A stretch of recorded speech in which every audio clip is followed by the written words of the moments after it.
Hello, I am Jamie Coble. I am a licensed professional clinical counselor and the owner of OCD and Anxiety Wellness Collective. And I'm here today with Valerie, who has graciously agreed to chat a little bit about the services that she offers and how that can benefit individuals with OCD and anxiety disorders or an overactive nervous system. So thank you so much, Valerie, for being here today when chatting with me for a little bit. Can you start us out by just sharing a little bit about what you do and who you are?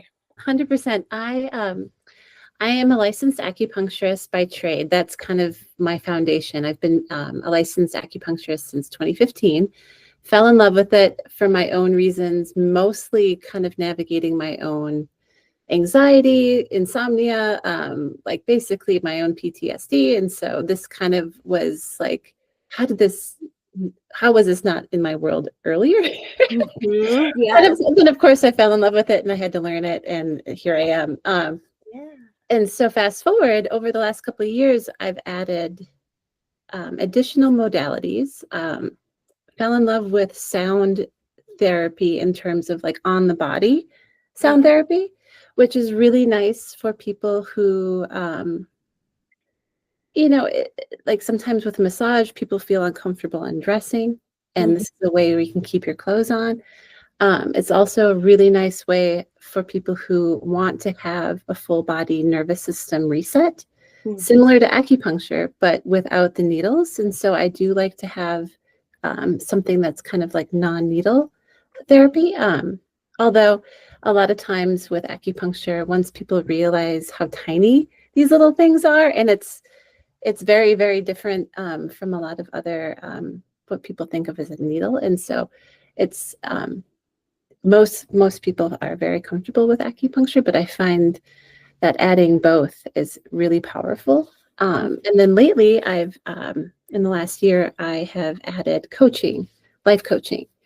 And again, it's kind of the combination of through the lens of what I see through acupuncture. I'm listening for what the body is somatically trying to tell us consciously. So it's like aches, pains, this hurts, things are out of whack. But what's the story behind that? Like, and I know that Western medicine is really good at diagnosing and like putting out the fire, but like, why did the fire start in the first place? Or like, what's the root? That sometimes a lot of times there's a mind-body connection. So it's coaching for me felt like, well, I'm already kind of hearing and listening for how the body is speaking. And to me, the body is almost like a representation of the subconscious. It's like I'm hearing these things, these stories, these patterns, these blockages. And acupuncture can help a lot. But like, what's like, okay, let's loop it.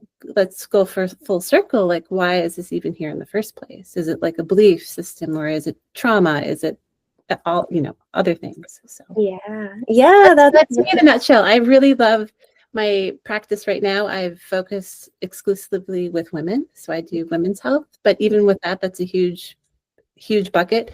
So everything from hormones to, just joint pain, musculoskeletal.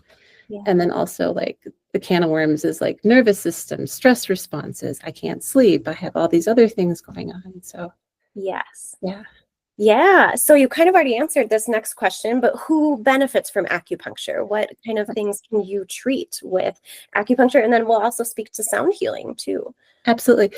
The cool thing with acupuncture, and I love that the World Health Organization, I forget when they published it, it's been out for a while, that there's a whole list of like 40 different like bodily conditions that it's approved to treat. So everything from like cold and flu and like allergies to, like joint pain to, infertility and like painful periods. So you get the whole gambit, including mental health.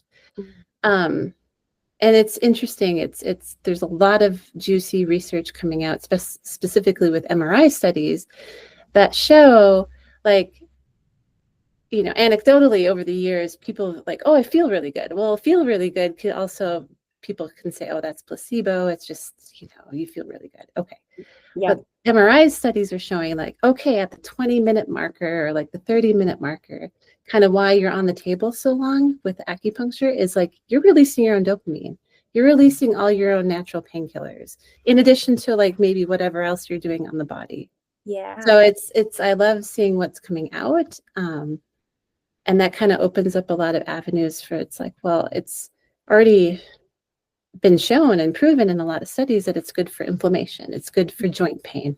Now people are like, okay, it's really good for your endocrine and like hormones. And it's like women's health. And so there's all these little pockets where it's a nice supportive and a nice adjunct to maybe what you're doing with your primary. Yeah, absolutely. That's great. Great. So, one of the populations that I specialize in working with is individuals with specific phobias. And one very common specific phobia are blood needle injection phobias.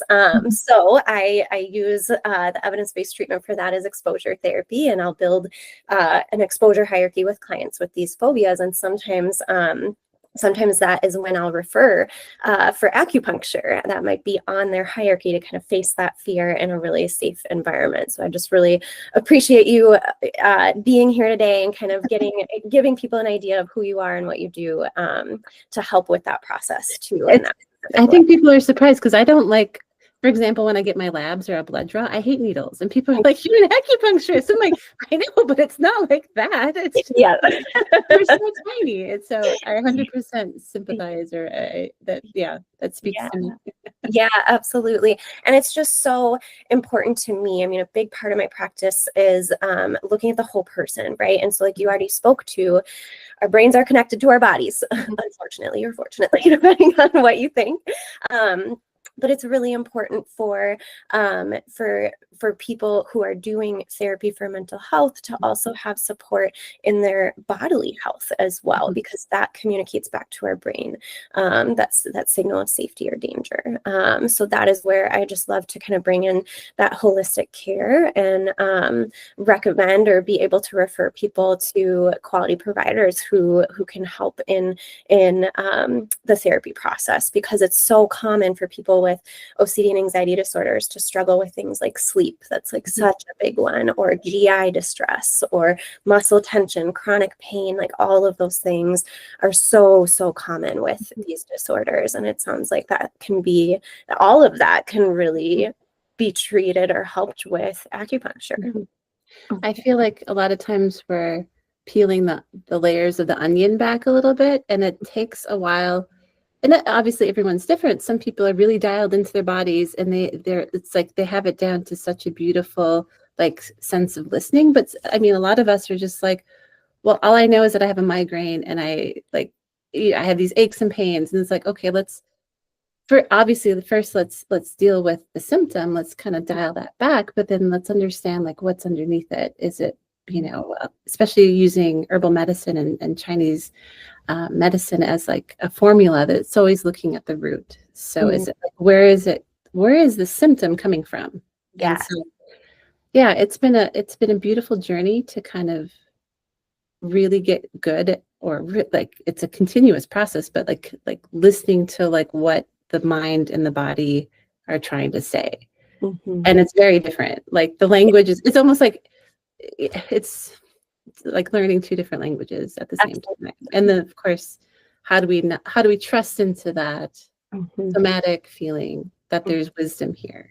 Yeah. And it's because it's in our culture, and you see this probably all the time. How do we not override maybe something that your body is craving or like needing? So many of the clients that I see, and myself included in the past, have really disconnected from their bodies because it's so uncomfortable. There's so much pain or tension or panic symptoms too, that can be really uncomfortable to sit with and be with. So I teach a lot about reconnecting, mindfulness practices, because there is so much wisdom in the body. And it sounds like that can really be supported by the work that you do as well.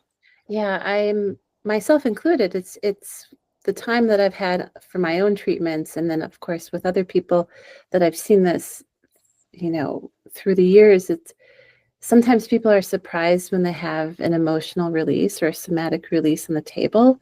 You kind of forget, you see the numbers, but so many of us have a history of disassociation or don't feel safe in our bodies. And so to have a body treatment You know, like I consider myself a body worker. Like that's what I'm doing. It's like, I mean, that's having someone honor that and like actually seek a service is like, it's a big deal. And then to actually feel, like give yourself permission to feel it when like maybe there's so many barriers and like layers that like have kept you safe in the past. And now here it all comes and like, we're Yeah. going to feel it. And it's like, I always kind of preface that with my clients. It's like, it's okay. Like sometimes like you're moving a lot of energy and it's sometimes it needs to come out or it might come out on the, you know, later that night, but Yeah.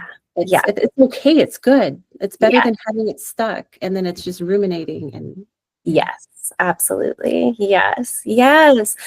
Well, is there anything else that you would like to share about acupuncture or sound healing?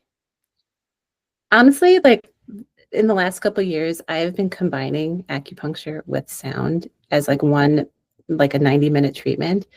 And it like blows me away. I have a couple like really good clients who are very ADHD and they're just like, I'm not going to be able to relax for 90 minutes. And they're like the first ones to fall asleep and they're just out. And yeah, it's a really powerful nervous system reset. I mean, as standalones, but when you combine it, it's like they're ready for bed. They're Yeah. It's so good.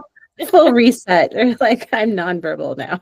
Yeah, that relaxation, that parasympathetic nervous system response that Yeah. oftentimes does not get a lot of space for people with an overactive No. nervous And system. that's just it. You can't really heal systemically Yeah. if you're not cultivating like deep sleep, REM, but like the parasympathetic. And like if you don't have a safe rest and digest parasympathetic activated in your body, in your brain, then you're always in like fight or flight. You're like, there's always that low grade hypervigilance going on. And Exactly.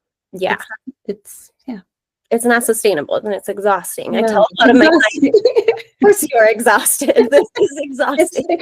We're collectively running on vapors as a society, and it's not healthy. Yes, yes, yes.